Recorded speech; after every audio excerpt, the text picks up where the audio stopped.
close the bars and keep the schools open is what we really say. Obviously, you don't have one size fits all, but as I said in the past, and as you accurately quoted me, the default position should be to try as best as possible within reason to keep the children in school or to get them back to school. We don't know everything about this virus, and we really better be very careful, particularly when it comes to children.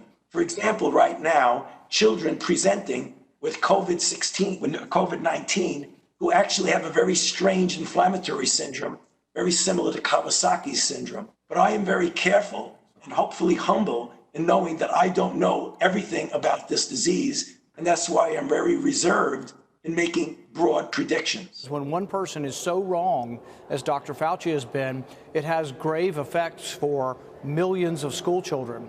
The evidence has been clear for 6 months that schools do not lead to a surge, that kids are poor transmitters of this. Countrywide studies were showing this 6 months ago, and he wouldn't listen. Anthony is a good person, very good person. I've disagreed with him. We have to get the schools open. We have to get our country open. I totally disagree with him on schools. Are you confident that students and teachers will go back safely to school in the fall? No, I think what we heard from the secretary was malfeasance and dereliction of duty. This is appalling. They're messing. The president and his administration are messing with the health of our children. We're getting knowledge from Tony Fauci, and we're getting ignorance from the President of the United States. The president has only one goal right now, and his goal is to get reelected. Frequently, when this conversation has taken place, it's been discussed in terms of schools being open or people dying. So what we found was that the decision to close schools in the spring almost certainly resulted over time in more life years lost than saved. Oh. And the reason for that is because education improves health. Closing schools does cost lives.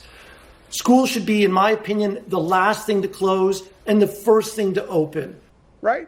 We're not going to use our children as the litmus test, and we're not going to put our children in a place where their health is endangered. And what we've learned, Katie, is we're not seeing spread in the schools.